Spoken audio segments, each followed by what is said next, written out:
Hey everyone! Welcome back to Everyday Kath. Today's episode is very simple because I will be reading your assumptions about me. May nakaaway na celebrity. May nakaaway ba? Tahimik sa unang tingin pero kalog pala. Next, parang hindi umuutot. Clingy girlfriend. Ayaw ng madumi.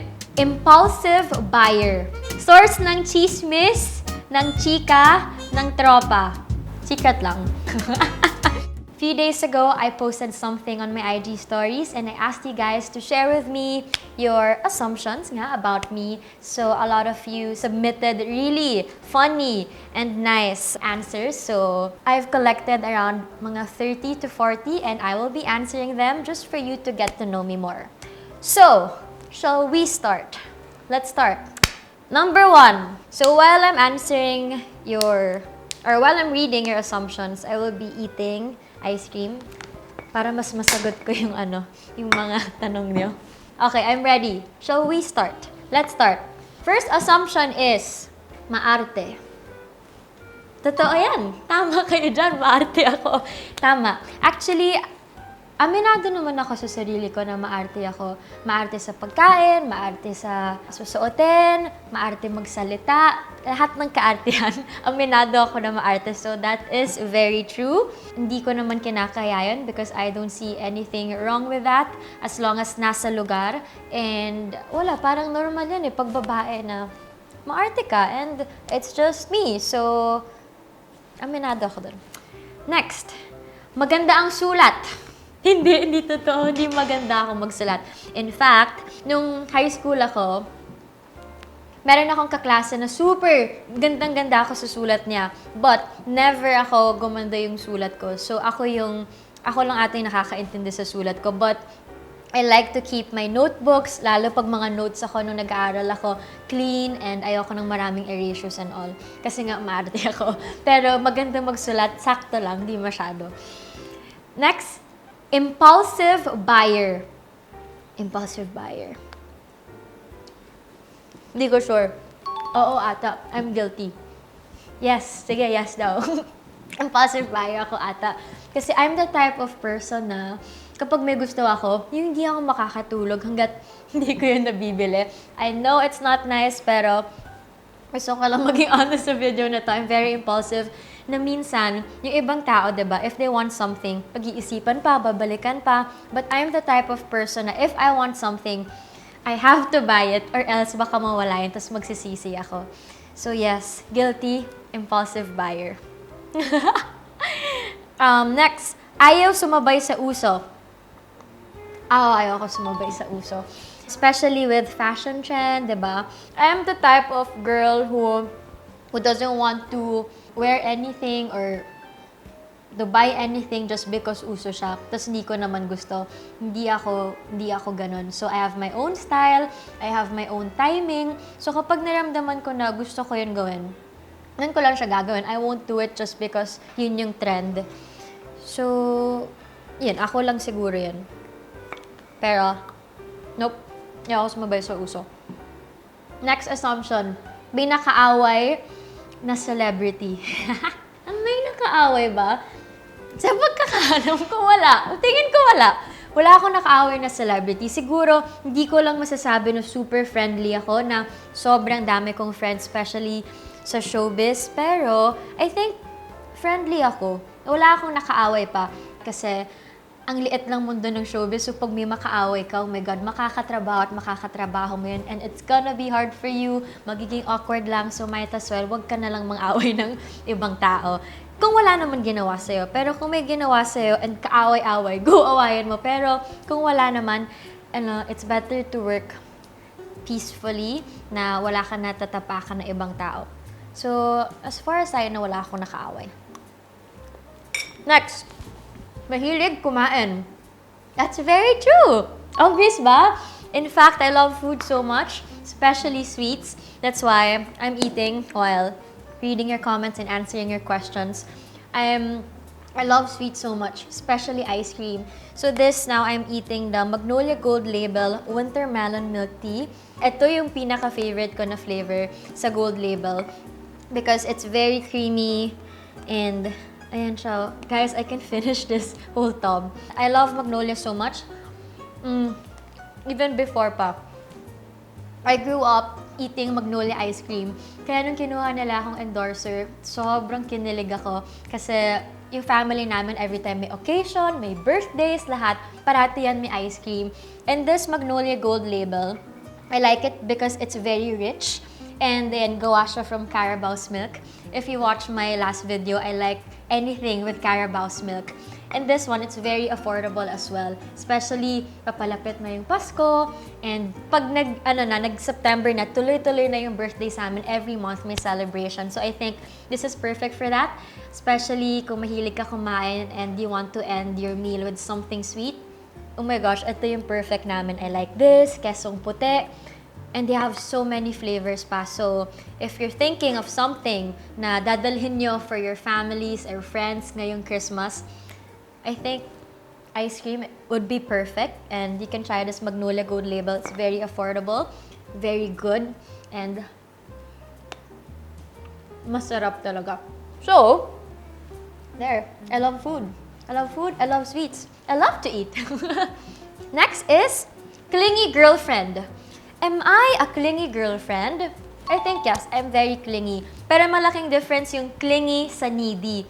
I think I'm not needy, I'm just clingy. So when I say clingy, malambing, I want parate na, not naman parate na nakikita kami ni DJ, pero we make sure na meron kaming own time alone. Pero I want din may time kami sa isa't isa. So I like being hugged, basta, ganun yung feeling. So, I think I'm very touchy and clingy. It makes me feel good. And, yan, as long as hindi lang sumusobra, yun naman. Clingy and needy. Sarap kaya pag hinahug ka, holding hands, tas sinakaganyan. So, if you notice, ganun siguro kami ni Deej. Kasi, pareho kami na yun yung isa sa love languages namin, I think. Next, hate spicy food. No, this is wrong. I love spicy food. So aside sa love ko sa sweets, I really like spicy food. I love anything. Lahat talagan ko ng hot sauce, ng chili flakes, yung sa soup, tom yum. Gusto ko sobrang anghang. Kasi I think nakuha ko yun from my sister, si Ate Tin. She loves spicy food. So I grew up eating with her and nakikita ko kung gaano parang mas masarap anything with spicy food. So, yes to spicy food. This is wrong. Next, ayaw ng madumi. True. Pag madumi, nababad trip talaga ako. So, ayaw ko ng madumi sa sasakyan, sa kwarto, sa CR lalo. Ito sa studio, ayaw ko ng madumi. Hindi gumagana yung utak ko kapag madumi. And I think maraming tao yung ganun. Ayoko makalat, ayoko ng madumi. Hindi lang ako comfortable kapag madumi yung environment ko and I can't work with dirty and parang very disorganized na environment. Next, always on diet. Nope. Nope. Hindi totoo yan. Hindi ako always on diet. I try to, actually, pag lock-in taping, I try to watch out sa mga food na kinakain ko.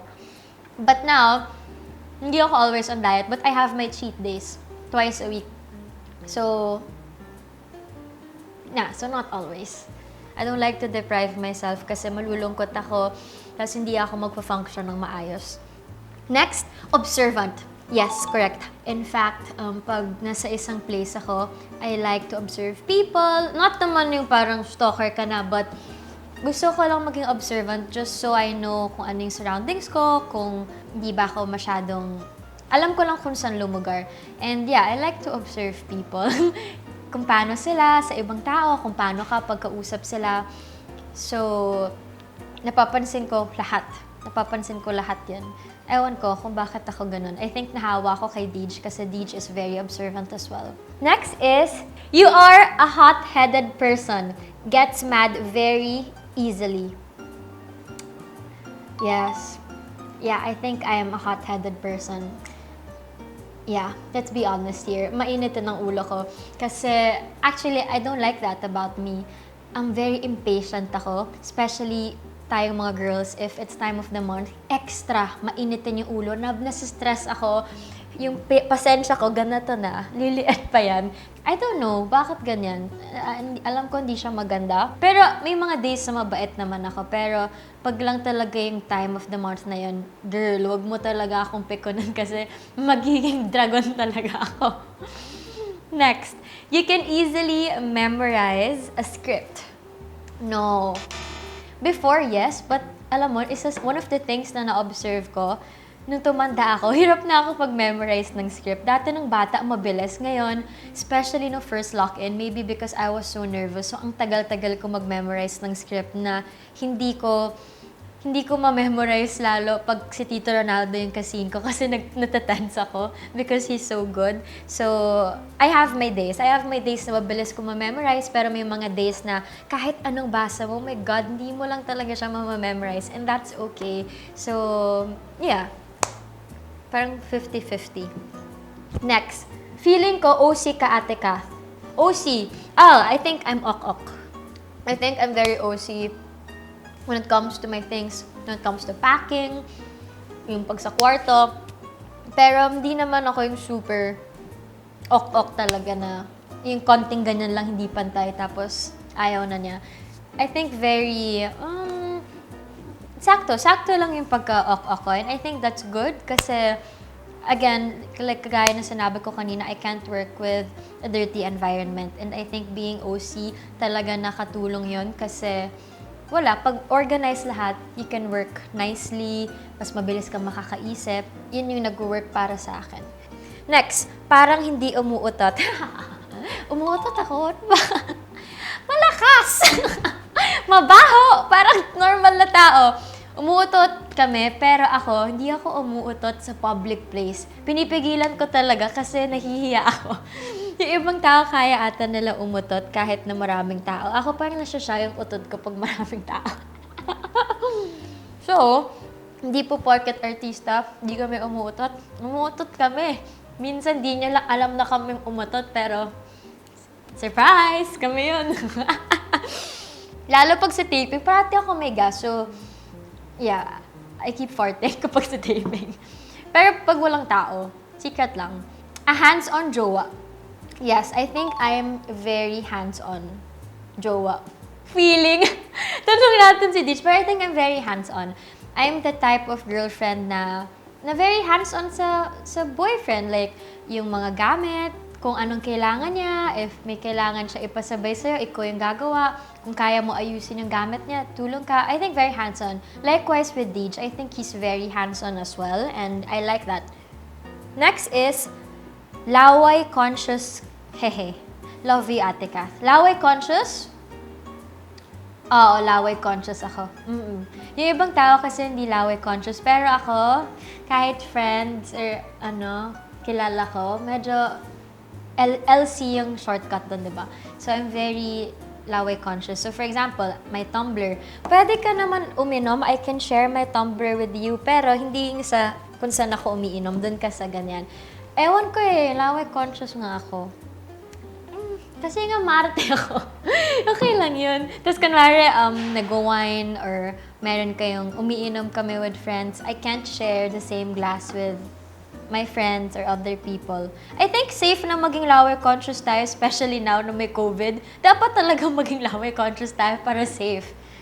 Next is, hindi ko makain ng nakakamay. Nope, not true. I love to eat with my hands. Especially kapag hindi tulong yung nails ko. Iba ang kain kapag nakakamay. So, I like, kunwari, meron kami tinapa, tapos mainit na kanin, tapos salted egg, and then kamatis. Oh my God. Ang sarap. Yun yung mga pagkain na hindi mo siya gagamitan ng spoon and fork.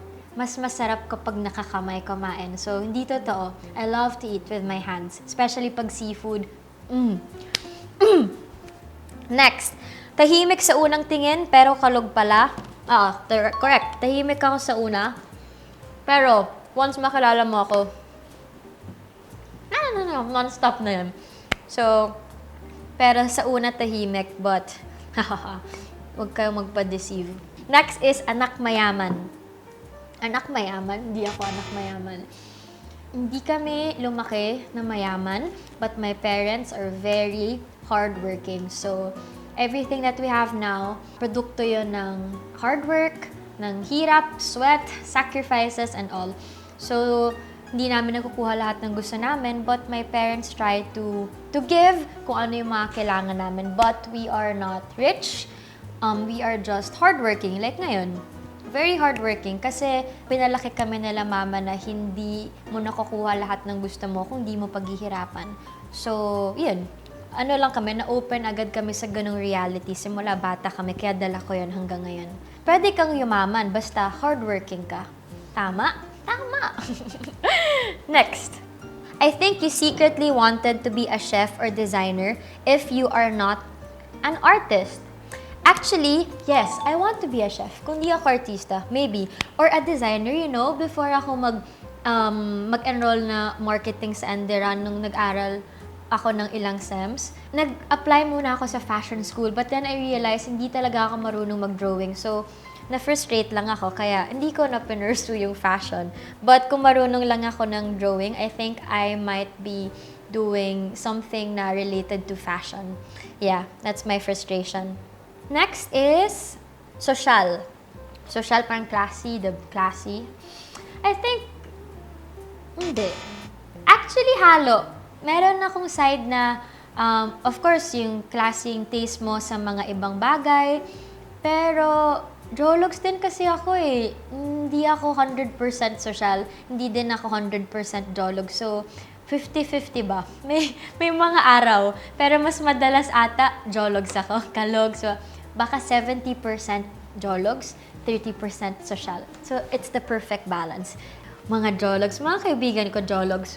Mukha lang social, pero Jologs. Super Jologs. And I love that. I love that because it means you're being true to yourself and walang masama doon. Next, gets drunk easily. Sabi ni Jan, hindi daw. Since wala parating kayo inuman ko. I think I have a very high tolerance. Not naman very high tolerance. I think I have a high tolerance with alcohol. Hindi ako yung klase na malalasing agad. Unless sabay-sabay tayo uminom. Pero medyo bandang dulo pa ako malalasing kapag sa inuman. Next, prank kang tao. Yes, I'm very frank. Ayoko ng pretensions, ayoko ng naglolokohan tayo. Prank ako and sometimes, wala, minsan siguro may na-off na ibang tao kasi sinasabi ko lang kung ano yung feeling ko kailangan mong malaman and I think I got that from my mama na she's very frank, very honest, and if it's gonna help you improve yourself or kung alam ko na kailangan mo yun i-correct, sasabihin ko sa'yo yung totoo, hindi kita bobolahin. So I'm that friend. I won't say the things that will make you feel good, but I will tell you the things na you need to know, you need to realize. Ako yung magbubukas ng mga mata mo. Next, source ng chismis, ng chika, ng tropa. In short, marites. Hindi totoo, promise. Ako parate yung huli sa balita sa barkada. Ako yung, sila pala? Oh my God, wala na sila. Tapos, ganyan. Tapos, girl, nang tapos na yung mga nangyari, nagkabalikan na, nag-break na, dun ko palang malalaman. So, hindi ako marites ng barkada. Pero, gusto ko nakikichika-chika. Pero, hindi ako yung tao na tatanungan mo kung ano yung latest, ano yung chika. Girl, hindi talaga. Hindi mo yan makukuha sa akin. So, there you go, guys. That's it. I hope I answered your questions and your assumptions about me. Marami-rami yun. I hope na mas nakilala niyo ako after watching this video. And again, I hope you can try the Magnolia Gold Ice Cream, especially this coming Christmas. You can share this with your kids, with your friends, with your loved ones, with your family. It's the perfect treat for any occasions. And there you go, guys. Thank you so much for watching. Thank you for sending in your assumptions about me. I hope you enjoyed this video, and I'll see you on the next one. Bye!